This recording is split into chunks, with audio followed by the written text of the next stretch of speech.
Good evening, everyone, especially to our professor, Dr. Claire Macabalang. I am Apolline Gonzaga Alagday. Tonight, I will be discussing classical leadership, which are the autocratic, laissez-faire, and democratic. Leadership is the ability to develop a vision that motivates others to move with a passion toward a common goal. So, leadership is a process by which a person influences others to accomplish an objective and directs the organization in a way that makes it more cohesive and coherent. Let us now move to the definition and description. Autocratic leadership style definition is a management style wherein one person controls all the decision and takes very little inputs from other group members.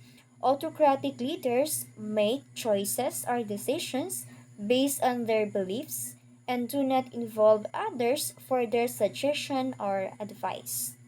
Description is a form of management style in which one leader or member of the organization takes decision on behalf of the company. This type of leadership style is seen mostly in business, which are relatively small with fewer employees. So yung autocratic leadership style, ito po yung leadership na kung saan leader lang po yung dapat magdidesisyon. Ang leader po ay hindi siya naghihingi ng mga opinions or advice from his or her colleagues. Isabihin, yung leader lang po yung parang mayroon siyang rights na magdidesisyon. Democratic. The definition, also known as participative leadership, is a leadership approach where group members actively participate in the decision making process, share responsibility, and contribute to discussion and solutions. Description is a leadership approach that emphasizes collaboration, inclusivity, and shared decision-making among the group members. So, ang democratic leadership style ay opposite po siya doon sa autocratic. Kasi ang democratic leadership style ay involved po yung mga members doon sa decision-making process. Ibig sabihin, kasali po yung mga members doon sa pagdidesisyon. Hindi lang po siya leader. But, at the end of the day, sa leader po ang desisyon na masusunod. Laissez-faire leadership definition is a style management where leaders provide minimal directions and intervention, trusting employees to manage their own work and make decisions independently. Description is a management characterized by a hands-off approach where leaders provide minimal guidance and intervention, allowing employees to make decisions independently and work autonomously. Ang laissez-faire leadership, para din siyang democratic. But, itong laissez-faire ay mayroong rights, binibigyan ng trust ni leader ang kanyang employee or ang kanyang member para mag-decide sa bawat gagawin. Ibig sabihin, involved din yung member sa decision making process at meron pang tiwala ang leader doon sa mga member na kung sino yung gustong magdesisyon. Proponents. So, ang proponents po dito ay si Kurt Lewin. It is a leadership style is a leader approach to providing direction, implementing plans, and motivating people. In 1939, psychologist Kurt Lewin and a team of researchers determined that there were three basic leadership styles. They put these three leadership styles into action with a group of school children charged with the completion of the craft project to determine your response to the leadership style. So, ang ginawang model po ni Kurt Lewin ay yung mga grupo ng mga bata sa paaralan. Ibig sabihin, hinati niyo yung bata sa tatlong grupo na yung autocratic leadership, democratic leadership at saka yung laissez-faire leadership. Theoretical basis concepts or autocratic leadership style. The theoretical basis or concepts of autocratic leadership style revolve around the idea of a leader having absolute control and authority over a group or organization, making decisions independently without input from others. No, ito na po siya na ibig sabihin ang autocratic ay ang leader lamang po ang mayroong rights, no? Ang leader lamang po ang mayroong authority na mag-decide. Hindi po kasali ang members. At hindi din po siya humihingi ng inputs or idea from his or her members. Democratic leadership style. The theoretical foundations of democratic leadership style are deeply rooted in the principles of democracy, emphasizing shared decision-making, active involvement of team members, trust and collaboration to achieve higher productivity, job satisfaction, and better performance outcomes within the organizations. No? Ito naman pong democratic ay involved po yung members doon sa decision-making process. But, katulad ng sinabi ko kanina, at the end of the day, ang si leader pa rin ang masusunod sa pagdidesisyon. Kumbaga, nasa leader ang huling judgment. Yun. Laissez-faire leadership style. The theoretical basis of laissez-faire leadership style are rooted in the concept of minimal interference from the leader, trust in employees, and their ability to take responsibility for their work. So, sa laissez-faire ay involved din po yung mga members. Pero, dito ay mayroong rights, mayroong authority, binibigyan ng trust si leader ang kanyang member na mag-decide. So, yun ang pagkakaiba nila ni democratic. So, here are the advantages and disadvantages of the autocratic leadership style. The first one is quick decision making. Autocratic leadership allows for quick decision making since the leader makes decisions without consulting others. The second one is clear direction. Autocratic leaders provide clear directions and expectations for employees, which can increase productivity and efficiency. Number 3, productive workplace. Autocratic leaders encourage the completion of productive projects by making decisions and conveying them promptly to the team. Number 4, decrease workplace stress. Autocratic leaders provide rules, laws, and norms for their workplace, which can decrease workplace stress. Number 5, sense of responsibility. The whole responsibility lies with the autocratic leader, which can lead to a sense of accountability and ownership. Number 6, provide directions. Autocratic leaders provide direction to employees, which can help them achieve their goals more effectively. Number 7, direct communication. Autocratic leaders communicate directly with their staff, ensuring that they have all the information they need to complete the task. Now let's move to the disadvantages of autocratic leadership style.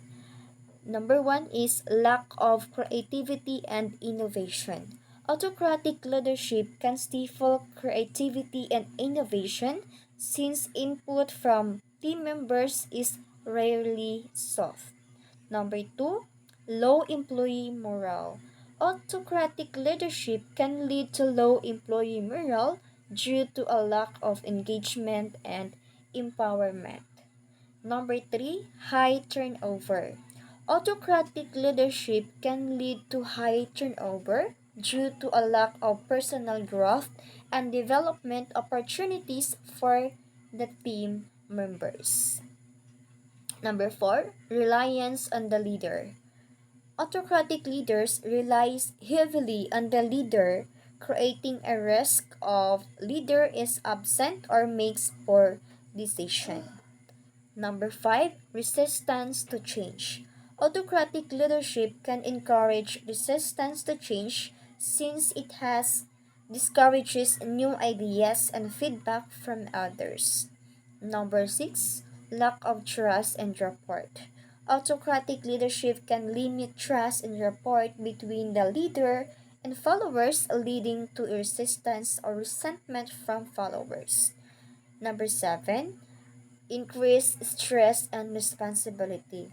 Autocratic leadership can increase the leader's stress and responsibility as they may have to deal with all the problems and challenges alone. Now let's move to the advantages and disadvantages of democratic leadership style.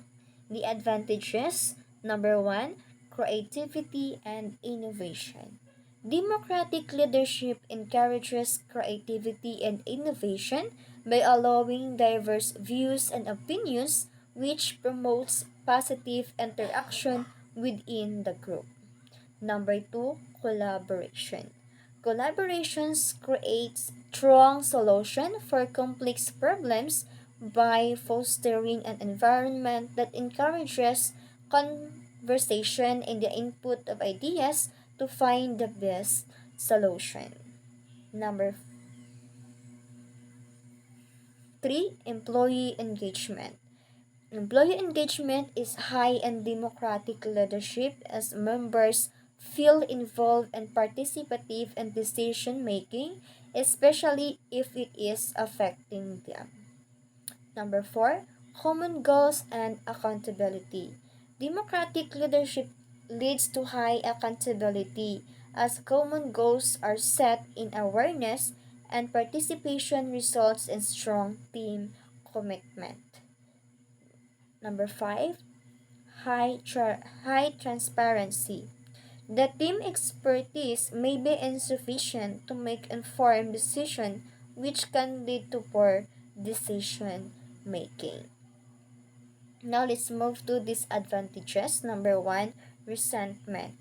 Resentment may creep in if team members feel that their input is not being made in a timely manner.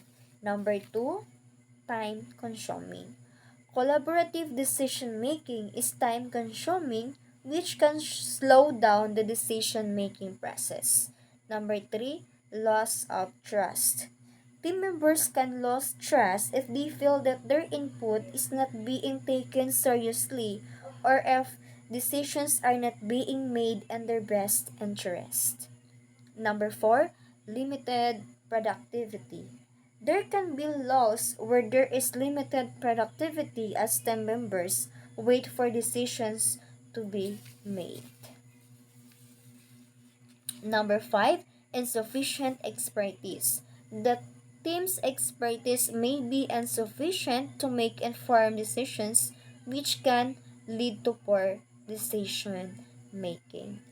Now let's move to the advantages and disadvantages of laissez-faire leadership style. Advantages, number 1, encourage personal growth. This leadership style fosters personal growth by giving employees the freedom to be hands-on and take ownership of their work. Number 2, facilitates creativity and innovation. Laissez-faire leadership can unleash creativity, empower employees, and foster a sense of ownership over work, leading to increased motivation and a stronger sense of responsibility. Number 3, autonomy foster decision making. Employees under this style have the autonomy to make decisions and address problems without micromanagement, resulting in faster decision-making process. Number 4, suitable for highly skilled teams. It works best when team members are highly qualified, self-managed, and proficiency in the rules, allowing for minimal guidance and high levels of creativity. Now let's move on to the disadvantages. Number one, lack of role clarity. One of the main drawbacks is the absence of clear direction and guidance, which can lead to confusion among team members regarding their roles and responsibilities. Number two, isolation and low accountability. Excessive independence can lead to isolation and reduce team cohesiveness, while low accountability may result in leaders avoiding responsibility for failures. Number three, and effectiveness with inexperienced teams. The laissez-faire style is not effective when team members lack knowledge on experience, potentially leading to poor job performance and decreased job satisfaction. And the last one is passivity and avoidance. At its net worst, laissez-faire leadership can exhibit passivity and avoidance of true leadership, where leaders fail to motivate, recognize, or appraise their team effectively. Now let's move to the practical application to educational administration in the Philippines setting. So the autocratic leadership style in the Philippines, educational setting autocratic leadership style can be practically applied in educational administration by school heads who are expected to be both instructional leaders and administrative managers. These styles can be particularly useful in situations where quick decisions making are necessary, such as addressing immediate concerns in the school's operation or in implementing new policies and programs. Democratic leadership style is highly applicable to educational administration in the Philippines setting. This leadership style emphasizes the involvement of all members of the organization, including the teachers, staff, and students in decision-making process. So, ang democratic leadership style ay applicable din po siya in education setting. Kasi nga, 'di ba, mayroon tayong involved po sa decision making process yung teachers, yung mga staffs, students, and even parents when in terms of making decisions about this school organization. Laissez-faire leadership style, characterized by a hands-off approach and delegation of decision-making power to employees, can have verifying effects in an educational administration setting in the Philippines. While it has been found to negatively impact teachers' performance and self-efficacy, it can also foster personal growth and development among employees who are experts in their fields. So, as a leader, dapat alam mo kung ano yung mga kakayahan, ano yung mga expertise na mayroon ng iyong member. So that you can trust, no, mapagkatiwalaan mo siya in making decision process. That's the end of my report. Thank you so much for watching and listening. Have a great day, everyone.